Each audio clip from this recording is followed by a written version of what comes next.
Alright, Pirate Software, stop killing games. I'm sure you've heard everyone talk about this by now, but I figured I might as well give you my take on it so you know what the true, one correct opinion is. So, Stop Killing Games is this initiative in the EU to create laws to make it basically illegal for crappy game developers to delete games from your library. You know, there's no real reason to oppose it, benefits 99% of people, why would anyone dislike it? Well, one man bravely took a stand against the common good. That man's name is Pirate Software, and I hear he likes to file copyright strikes, so I'll be relegating his video to a small corner of the screen to make it clear that this work is transformative. Hi, my name is Jason Thor Hall, also known as Pirate Software Online. I've been in the gaming industry for about 20 years. I used to work at Blizzard Entertainment. Alright, well we're already off to a bad start. Then Amazon Game Studios, and now I own my own studio, Pirate Software, by the same name, which is an indie studio, and I've been here for about 8 years now. His studio has completed about half of a video game in that 8 years, by the way. I also run a massive community. We've got about 180,000 people in Discord, and most of what I do is try to teach other people how to make games, teach them that they can make games, show them the tools to do so, and try to do everything without any paywalls or bullshit. In my Discord, I mostly teach people what my feet look like. It's incredibly important to me that we keep making games and that the next generation has the tools to do so that our medium doesn't die out. And that people have the tools to preserve games so that they still have access to them in 20 years, right? And it never will. And that's the whole intention of all of this. So with that in mind, that community brought me this and tried to get me to sign it. And I don't want to.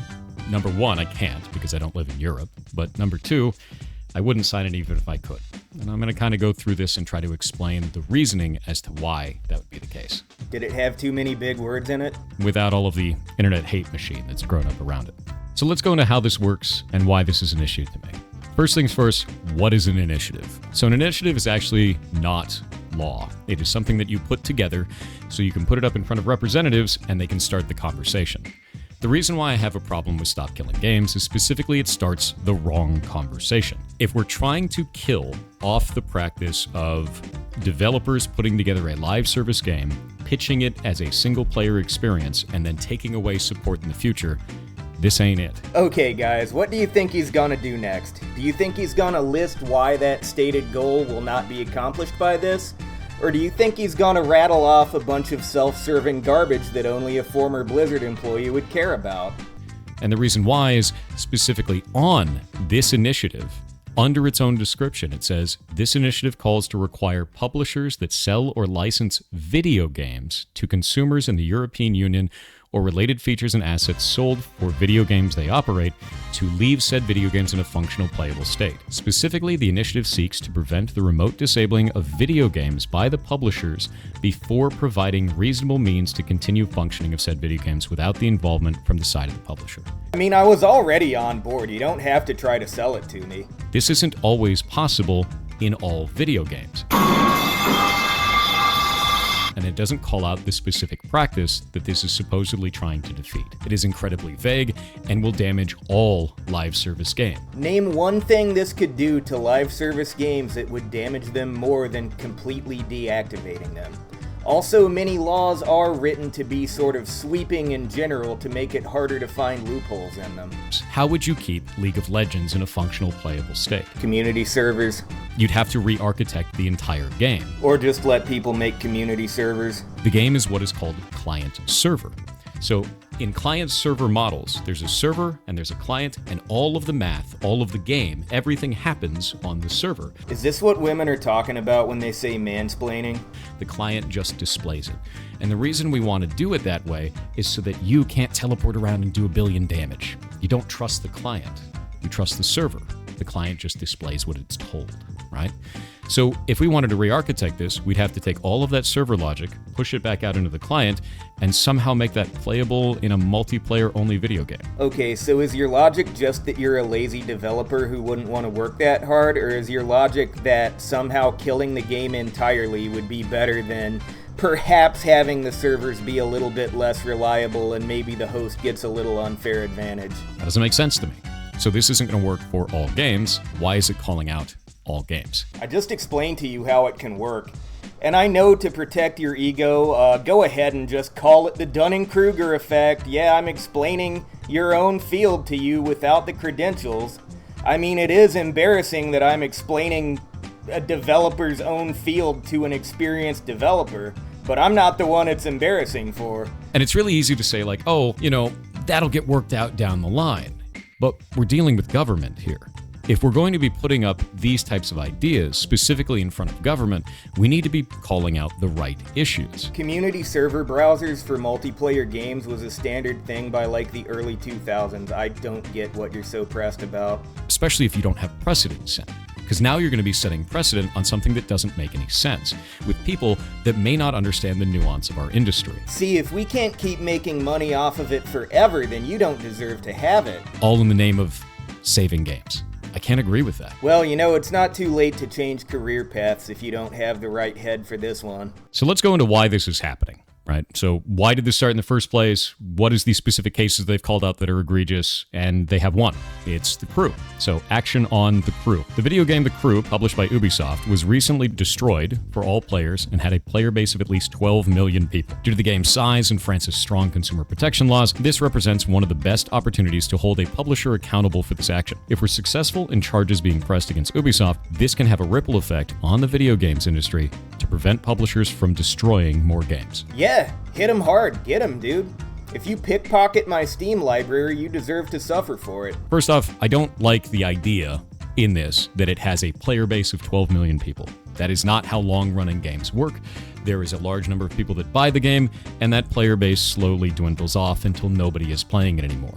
If there's any costs associated with keeping the game online, which this was an online video game, then eventually it costs more to keep it online than it does to keep running it, right? So the cost outweighs the amount of income for it. A rule of thumb I've always lived by is that if somebody's talking like they're in a boardroom, you probably shouldn't trust them. There are bad business practices that can occur in there. There are companies that will sell a online-only game as a single-player experience and kind of just put it into the TOS and hide it. But not all companies do that. When they do, we should be calling out that specific company, not all companies. Hashtag not all companies. So let's take a look at this and find out more about The Crew itself. And if we pull up their Wikipedia, we can see that The Crew was actually created in 2014, which, much to the hatred of all of us oldies on the internet, was 10 years ago. Oh. It could be 100 years ago and you still wouldn't have a point here. So this was an online-only racing video game developed by Ubisoft Ivory Tower and Ubisoft Reflections and published by Ubisoft. So all Ubisoft, right? With that in mind, it said it was a scaled-down recreation of the contiguous United States and included both role-playing and large-scale multiplayer elements. So it had a massive multiplayer component to it. It is an online-only service-based game, and they shut it down 10 years later. On March 31st, 2024, Ubisoft shut down the game's servers, rendering the game unplayable, which is normal for live service games. Yeah, imagine that. In the type of game that has become synonymous with slop on the internet, bad practices are normalized. We should definitely let that mean that they get to keep doing it. The only thing that I can see in here that could be a problem is if they post it as not an online-only experience. But everything that I found online shows that the game was always marketed as online only. If you're going to be buying an online-only game, that means it can only run when it's online. Let people make community servers. And if your single-player mode is always online, fuck you, go fuck yourself, that's inexcusable, you deserve to be punished for existing at that point. And if the servers need to shut down in the future, far in the future, it makes sense to me for the access to that game to be cut, if it's online only. If it's a single player experience that has online only functionality specifically just to shut down the game in the future, and the online only doesn't actually add any gameplay functionality, I'd agree with you. That's a shitty business practice, but that's really rare. And in the specific cases where it does happen, we should call out that, not just all games and not all live service games. Okay, but if we made it hyper-specific like you want to, then, for instance, Dark Souls could just completely revoke your access when they got tired of maintaining the servers that let you do co-op. Like, you get how that would be stupid, right? Like, on PC, the Dark Souls co-op and PvP servers went down for, almost a year it felt like, but we could still play because FromSoft isn't run by corrupt, money-grubbing goblins. there's more context to this too. The Crew itself came out in 2014, but it actually had a sequel that came out in 2018. And then it had another sequel that came out in 2023. And if we go to the Crew's SteamDB, which again is not going to be all of the player base for this, it's only going to show the ones who were playing it through Steam. It was on multiple platforms. And we look at the max here, it did start out with a sizable amount of community, and then it degraded. And it had a major drop-off in 2018. Okay, I know I'm not the first one to say this, but they definitely shut down the Crew to force people to move to the Crew 2. Like, come on, it's so obvious here. Which is the same year that it launched a sequel. This is normal. When a sequel comes out, a lot of the player base, if the sequel doesn't suck, will move over to it. And then the servers effectively die. You can't run a live service game on this few players.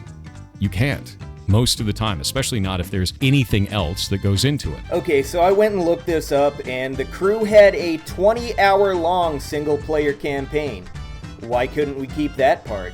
Don't tell me you actually need the online servers for that. That's bullshit. That's just something you put in to be stingy and territorial and controlling with your intellectual property rights. Look, I know it's gonna hurt your feelings as a developer to hear this, but if you can't discourage piracy without relying on this online-only single-player mode, then the pirates deserve to have your game. And even if you did rely on that lazy method of anti-piracy, when you can't afford to run the servers anymore, just put out an offline patch. What, are you worried people are gonna pirate a game you don't sell anymore? Boo-hoo, you weren't gonna make any more money off of it anyway.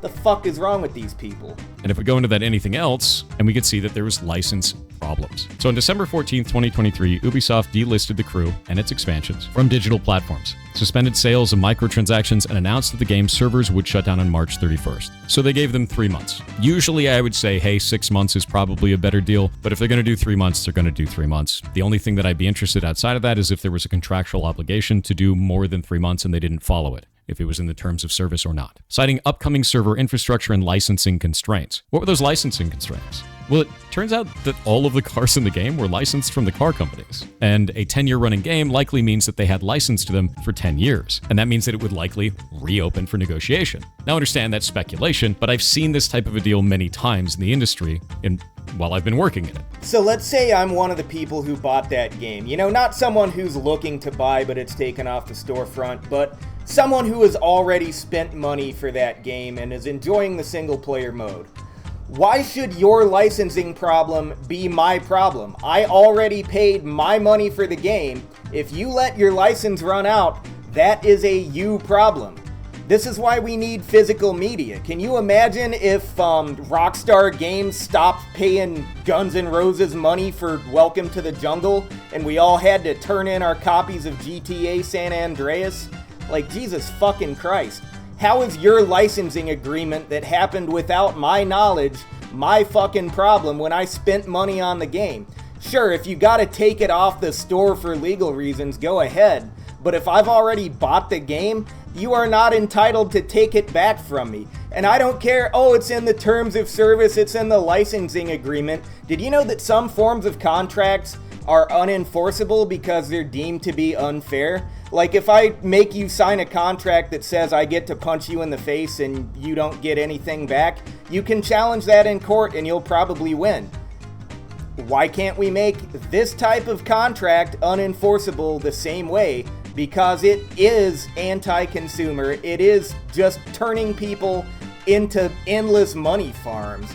Like, this is the own nothing and be happy agenda at work here, guys. So it's not unlikely. If you're going to have to renegotiate on a game that has so few players and is not turning a profit anymore, you're probably just going to forgo the renegotiation. And if those servers are aging, you're not going to want to recreate that infrastructure. And there are some people that'll say, well, just make it all single player. Well, I've explained that doesn't make any sense in the first place. If you're making it all single player, you'd have to carve off all of that, and it's developer time and money. So because the developers might have to do a little extra work to make sure they don't cheat you, that means it's not feasible. Holy shit, dude. Just put in your application at McDonald's. You are not cut out for this industry. When you already have sequels out and the game has basically no players left anyway, it makes more sense to just move on. I don't find that to be a problem from the developer perspective, and I understand that people find that to be a problem from the player perspective.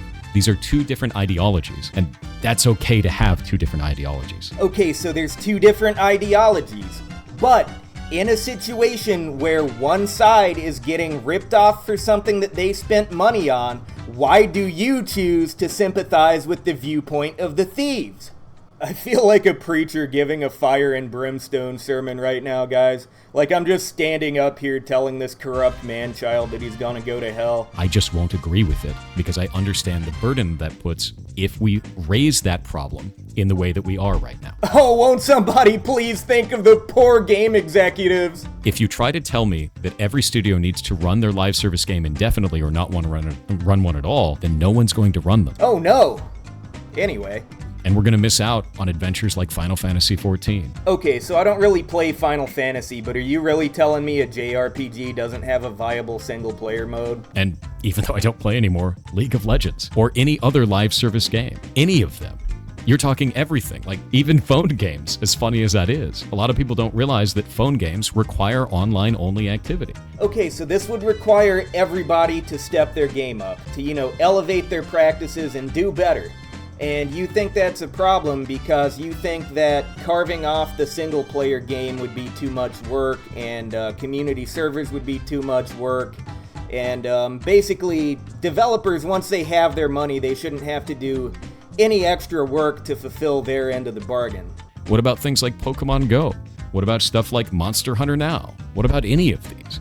We'd never get any of them. And that's why I think this needs to not be vague. It needs to be specific about the business practice it's trying to defeat, which is specifically companies that are doing this under the guise of it being a single-player game, but adding online-only functionality that is not necessary and doesn't add any gameplay elements. That's the problem. But now that I've brought up the community servers thing, what is left that would be damaged by this broader approach?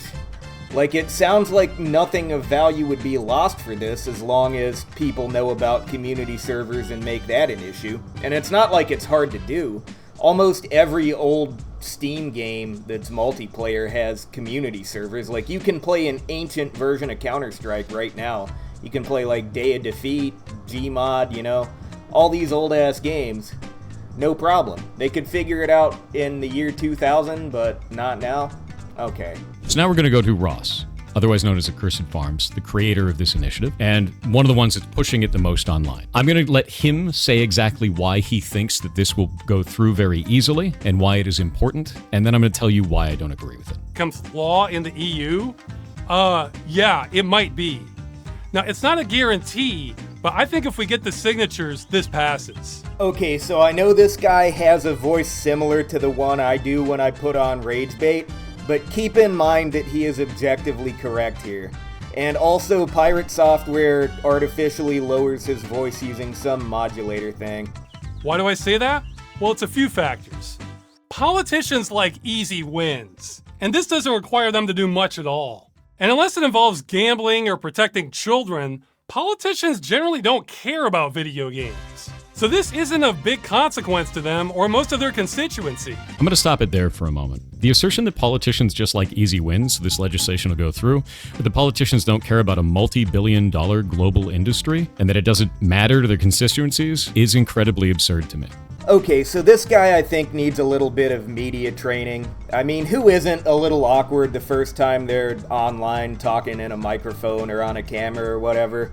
But like, I don't know. This guy might be on the spectrum because he's kind of saying the quiet part out loud. Like, we all know that politicians are a bunch of out-of-touch boomers, but you're not supposed to say that because then they might get mad at you and, think your cause is cheap and you're just trying to take advantage of them. But, like, the thing is, he's right. Like, he's objectively right. You're just not supposed to say it out loud. I don't think this is the right direction at all for a movement like this. I think it's incredibly damaging and it makes our entire industry look bad, both on the player side and the developer side. If we're going to be putting forward anything that may eventually turn into legislation, it should be passing because it's the right thing to do for consumers and developers, and that there's some kind of a middle ground, not just because it's an easy win and politicians don't care. This sets us off on a completely wrong foot. Yeah, I mean, unfortunately, good logic and good optics don't always go hand in hand. But that's why people need spokesmen. EU law is already unclear on a lot of this practice anyway. And that's dangerous. If we're going to be setting precedent, which could change the way that law works all the way down the road, then we need to be sending the right message, which this is sending a vague message that doesn't cover the actual problem. So this is not a win to me. This is a huge risk. And we would be making it easy for them to settle it. It falls in line with other consumer practices. You know how when you buy something, you're generally allowed to keep it? In the case of live service games, in the terms of service for those, you are not buying the game. You're buying a license to the game. Software as a service in general is cancer. Fuck your subscriptions, fuck your subscription fees, fuck your licenses.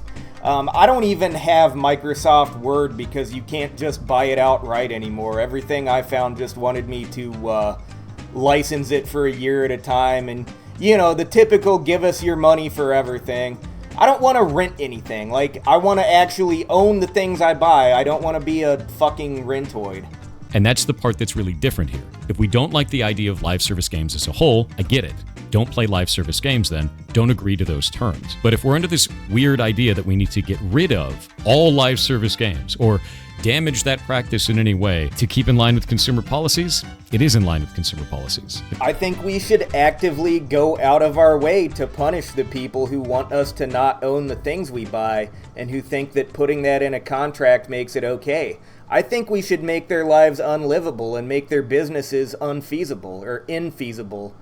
I think we should go out of our way to just stomp on them at every chance possible, because I think every time one of them becomes homeless, an angel gets its wings. If it wasn't, it wouldn't be there in the first place. So this doesn't really make a lot of sense to me. You're not buying the game, you're buying a license to the game. Okay, so this is what I like to call boomer-splaining. It's usually something that old people and conservatives do, where when you criticize the system and say that the system needs to change, their response to it is just to explain the system back to you like you're an idiot, like the problem is just that you don't understand it. Like, let's say, for instance, you're criticizing how the police can legally steal your car through civil forfeiture. And the response you get is, yeah, it's called forfeiture. It's like, yeah, I'm saying that shouldn't be a thing. Like, that's what you're doing right now. It's something that you appear to be too young to already be doing. Like, that's low IQ behavior. Don't do that. In the niche cases where a studio is trying to sell a game as if you are buying it or purchasing it or using that language specifically, and they give you a live service game instead, I agree that should change. That language should change. You are not purchasing the game. You are not buying the game. You are paying to have a license to a live service experience. I get that. Is that what this is doing, though? The initiative is not trying to call that out specifically. It's trying to say that all games need to stay in a functionable, playable state, which is not calling out the language that is being used to manipulate the player. Okay, so this is a really dramatic analogy, and it's gonna sound like I'm doing it for shock value, but when you think about it, it holds up. Okay, so this is kind of like if you say you hate pedophiles and that one guy chimes in with, oh, but what about the ones who don't offend? What about the non-offending ones? And the logical response to that is, wow, the fact that you were so eager to make that distinction makes me think that you have some bad intentions, like you want to do some bad stuff. And like, you know, like I said, it's a very dramatic kind of analogy, but it's the easiest one to think of that's like a one-for-one for this. Call that out specifically, not this vague bullshit. And finally, this is a diversion from really serious topics that politicians would prefer not to deal with. That's really gross to me as well. The idea that this is just a diversion from serious topics and they can get an easy win in and we can just push it through and there won't be a lot of pushback on it and they're not going to have to think about it too hard. That's crazy dangerous, dude. If you're going to be setting precedent, if you're going to be putting forward something that you want to start a conversation to eventually become legislation, and these are the reasons for it, not only can I not agree with the initiative, but I can't agree with you. Yeah, like I was saying before, the issue is really just that he's saying the quiet part out loud. Like, politicians are shallow, vain, and dumb, but you don't want to go out and just openly say they're shallow, vain, and dumb, or they won't do what you want. So, yeah, I don't know. He's kind of giving the game away here. And I think that the tactics that you're using here are really disgusting. So yes, I won't agree with that, and I won't agree with Ross. There's no way around that. I think this is gross. To sum it all up, no, I will not be supporting the initiative Stop Killing Games. You're not going to change my mind on it because I find this language to be incredibly vague and damaging to the rest of our industry. I think that it will be bad for both developers and players down the line in the way that it is currently written. And I think that starting a conversation that doesn't get to the core of the issue is both wasted time and leads to potentially bad outcomes. So, if we want to talk about this, let's talk about the actual bad business practices. In the case that a studio is making a live service game and they sell it to you as a product, they say that you are purchasing the game or you are buying the game, when in reality you're actually purchasing or buying a license to that game.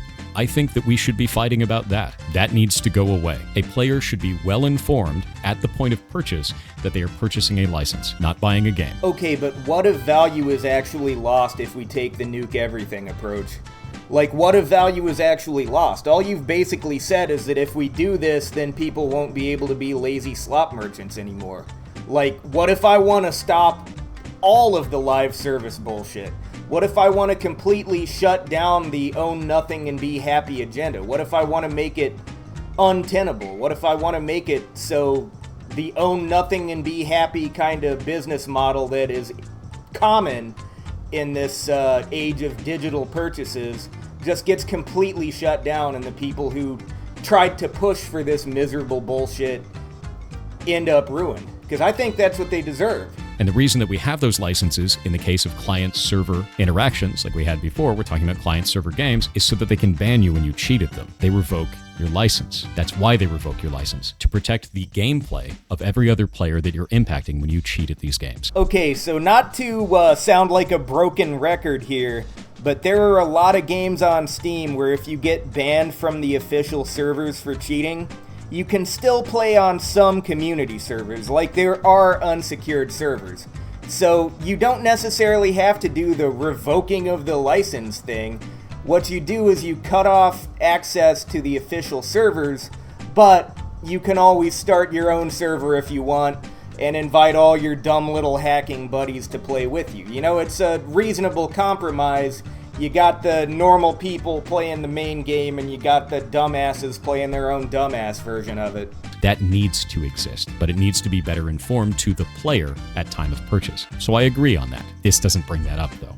It just attacks all video games that have online-only components and says that they need to keep being able to be played indefinitely. That doesn't make any sense to me. God, you really are completely developer-brained, aren't you? Aside from that, a lot of people really like live service games as they exist now. So trying to kill off all live service games, as some people have said online, doesn't make any sense either. Don't think of it as killing off. Think of it as applying evolutionary pressure. In the big picture, the long run, everyone is going to be elevated by this. Everybody's going to produce a greater experience once the option of creating rip-off slop is no longer there. Live service games are a great way to get away from the real world. They are about social interaction between players. Some people get married in them. Some people met their spouse in them and then got married in them. It's a really cool thing for a point in time in which you're having that social experience. And to destroy that just because you don't like them is very weird. Okay, so either this guy legitimately doesn't know that community servers are a thing, or he's intentionally framing this in the most manipulative and disgusting way possible. I've managed to play on community servers even in World of Warcraft. If those work there and are populated and actually functional and people like to play on them, they'll work for anything. It's a goddamn MMO. If there's one thing that community servers wouldn't work on, it's that. But guess what? They still work on that. You probably didn't like that, though, because you were probably still working for Blizzard at the time and you weren't getting your subscription fee off of me. I don't think that makes a lot of sense to me. I also don't think it makes sense the way that Ross is posing this is why it's going to pass. I think that's incredibly inflammatory and could lead to a lot of damage to both what he's trying to stop and to games as a whole. To say that the government just doesn't care and this is an easy win and we're going to get it through is disingenuous. You're talking about a multi-billion-dollar global industry. To think that the government isn't going to be meticulously looking through this and looking for flaws and holes is absurd. Y'all remember that one guy in the 2000s? One of the American politicians, I forget who, but he said the internet's not just a big truck you load things on, it's a series of tubes. So I don't think that's honest at all, and I find it disgusting. So for everyone who's mad about that, fine. Be angry about it. I'm not going to change my stance on that because I can't agree with this, both as a dev and a player. I see the danger involved, I see the vagueness in the language, and it doesn't make sense to me. If we want to fight for better conditions for players, then fight the actual problem. Don't make new ones. Okay, so I think the thing that really rubs you the wrong way about that sort of autistic guy you're arguing with is that he's completely masked off with his cynicism while you will do anything to hide yours. You'll do anything but admit you're being cynical and self-serving, while he doesn't care even if it's to the detriment of his goals. And that really rubs you the wrong way because you're afraid to go mask off and admit that you are being just as cynical. Now that doesn't matter. Anyone with a brain can see it anyway. But anyway, in conclusion, I really gotta sum up the actual takeaways here because this was a long-ass video, and this guy pissed me off in parts by being so just kind of slimy about things and so smug. But the main conclusions here, all of these issues he brings up can be solved by two things. One, don't make online only a requirement for single-player mode. That should never be a thing anyway, and if it is, there are ways to fix it. You know, suck it up. People might pirate your game, but if you're taking it off the store anyway, you know, get over it. And two, community servers for multiplayer. And no, it's not gonna be as good as when the official servers were still up, but if things are to the point where you're taking the game off the market so new people can't buy it anyway, you might as well. Like, anything is better than looting my Steam library and taking something away from me that I paid money for. Anyway, it's really a simple issue, and it's annoying that people have to explain this so in depth. He made a whole ass video just elaborately being wrong. Like, if someone could have just cut him off and been like, hey, community servers, hey, you know, no always online single player, that's bad, why is that a thing? Like, we could have shut this down after like 2 minutes and he wouldn't be getting hated by everyone now. Anyway, check out this badass Cyberhook completion. I set a new personal record on this level. Let's see. Alright, check out this sweet bypass of the annoying part of the level. Look at that, I just hooked my way through the outside. Now I like bypass this part too. Fucking badass, right? Took me forever. I beat every level in this game and still couldn't 3-star this until just now. Anyway, I'll see you guys later.